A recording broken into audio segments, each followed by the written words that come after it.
കുറച്ച് ദിവസമായിട്ട് electoral bond എന്ന് കേൾക്കുന്നുണ്ടല്ലോ. ഇതിപ്പോ എന്തുവാ സംഭവം? അത് ഈ എല്ലാ രാഷ്ട്രീയ പാർട്ടിക്കാർക്കും മേടിക്കാൻ പറ്റുന്ന തുക അങ്ങനെ എന്തോന്നാണ്. അതെ അതെ, കൈക്കൂലിക്കൊക്കെ ഇപ്പൊ പുതിയ പേരാണല്ലോ. അത് എല്ലാ പാർട്ടിക്കാർക്കും പ്രവർത്തിക്കാൻ ഫണ്ട് വേണ്ടേ? എന്തായാലും ബക്കറ്റ് പിരിവിനെക്കാട്ടി ഭേദത. അതൊക്കെ വെറും തോന്നൽ മാത്രമാണ്. തോന്നലോ? എങ്കിൽ പിന്നെ എന്തോ നീ ഒന്നും പറ. ഒരു പൊളിറ്റിക്കൽ പാർട്ടിക്ക് പരമാവധി 2000 രൂപ നൽകാൻ പറ്റുള്ളൂ.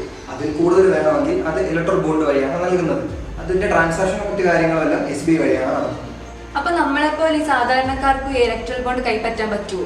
ഒരു KYC ഫോം ഫില്ല് ചെയ്ത് കൊടുത്ത ഏത് സാധാരണക്കാരനും ഇത് കൈപ്പറ്റാവുന്നതേ ഉള്ളൂ. പക്ഷെ ഇതാരെ കൈപ്പറ്റിയിരിക്കുന്നത്? എല്ലാം കോർപ്പറേറ്റുകാരാണ്. അല്ല, അതിനിപ്പോ എന്തോ കുഴപ്പം? കുഴപ്പമുണ്ട്. ഇന്ന് ഏറ്റവും കൂടുതൽ പൈസ വാങ്ങിക്കുന്നത് ഇന്ന് ഇന്ത്യ ഭരിക്കുന്ന കേന്ദ്ര സർക്കാരായ BJP ആണ്. 1000 കോടി രൂപയോളം BJP സർക്കാർ മേടിച്ചിട്ടുണ്ട്. അപ്പോൾ ഈ പൈസകളെല്ലാം മേടിക്കുമ്പോൾ, ഈ കോർപ്പറേറ്റുകളിൽ നിന്ന് പൈസകളെല്ലാം മേടിക്കുമ്പോൾ അവരുടെ ഇതനുസരിച്ച് വേണം നമ്മൾ പ്രവർത്തിക്കേണ്ടി വരും. BJP സർക്കാർ ഇന്ന് ഇന്ത്യയിൽ ഭരിക്കുന്നതും അങ്ങനെ തന്നെയാണ്. അപ്പോൾ നമ്മൾ ചിന്തിക്കും സാധാരണക്കാർക്ക് വേണ്ടി ശബ്ദം ഉയർത്താൻ ഒരു പ്രതിപക്ഷം കോൺഗ്രസ് എവിടെ ഉണ്ടാകും. പക്ഷെ അവരും ശബ്ദം ഉയർത്തത്തില്ല. കാരണം അവരും ഈ പൈസകളൊക്കെ വാങ്ങിയിട്ടുണ്ട്. അപ്പൊ കോൺഗ്രസ് എത്ര വാങ്ങിച്ചു? ഇഷ്ടംപോലെ വാങ്ങിച്ചിട്ടുണ്ട്. കോൺഗ്രസ് എന്തോ 952 കോടി രൂപയോളം മേടിച്ചിട്ടുണ്ട്. അപ്പൊ കേരളം ഇടതുപക്ഷ സർക്കാരല്ലേ, അവരപ്പോ എത്ര വാങ്ങിച്ചു? അവിടെയാണ് പോയത്. ഒരൊറ്റ രൂപ പോലും ഇടതുപക്ഷം മേടിച്ചിട്ടില്ല എന്ന് മാത്രമല്ല, ഇത്തരത്തിലുള്ള അനീതിക്കും അഴിമതിക്കും എതിരെ നിയമപോരാട്ടങ്ങൾ സംഘടിപ്പിച്ചവരാണ് ഇടതുപക്ഷം.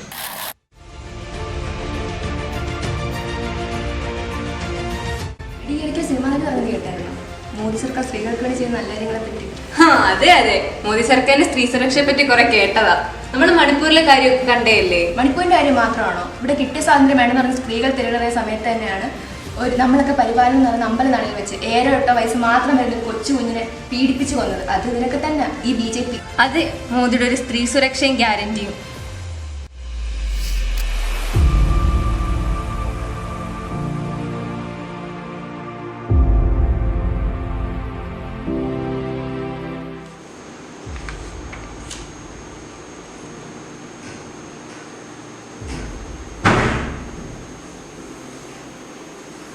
അതൊക്കെ എന്തിനാ വെട്ടിക്കളയുന്ന പുസ്തകത്തിൽ നിന്ന്?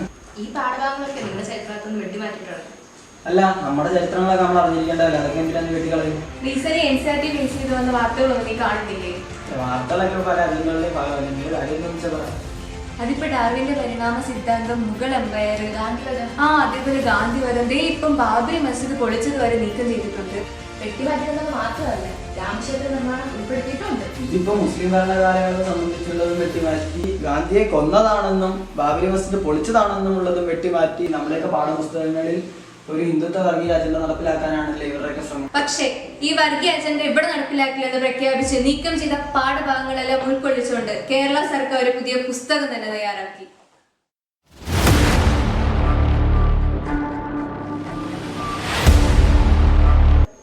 അല്ല, ഈ മോദി സർക്കാർ ഭരണഘടനാ വിരുദ്ധമായാണ് പ്രവർത്തിക്കുന്നതെന്ന് എല്ലാവരും പറയുന്നുണ്ട്. എന്ത് ഭരണഘടനാ വിരുദ്ധതയാണ് അതിലുള്ളത്?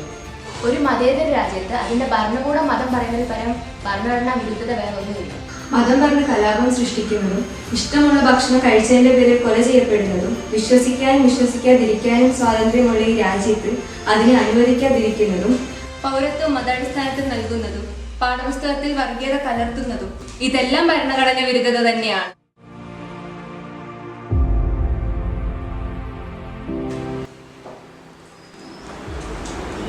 ഇപ്പഴാണ് വരുന്നത്. എന്താ താമസം? പെട്രോൾ തീർന്നാ വണ്ടി വഴി കിടക്കുക. നിനക്ക് പെട്രോൾ അടിച്ചാൽ പോരെ? പെട്രോൾ അടിക്കാൻ പൈസ വേണ്ടേ? പെട്രോളിന്റെ വില എങ്ങനെ കുത്തനെ കയറുമല്ലയോ? എന്തായിരുന്നു ചർച്ചകൾ ഇവിടെ? ഞങ്ങൾ ചുമ്മാ കുറച്ച് കാര്യങ്ങൾ രാഷ്ട്രീയത്തെ എനിക്കൊന്നും വേറെ പണിയില്ല. ഈ രാഷ്ട്രീയത്തെ സംസാരിച്ചുകൊണ്ടിരിക്കുന്നത് നിങ്ങളുടെ സ്വന്തം കാര്യം നോക്കി നിങ്ങളുടെ കാര്യം നോക്കുക. രാഷ്ട്രീയത്തെ സംസാരിച്ച് സമയം പറയാം.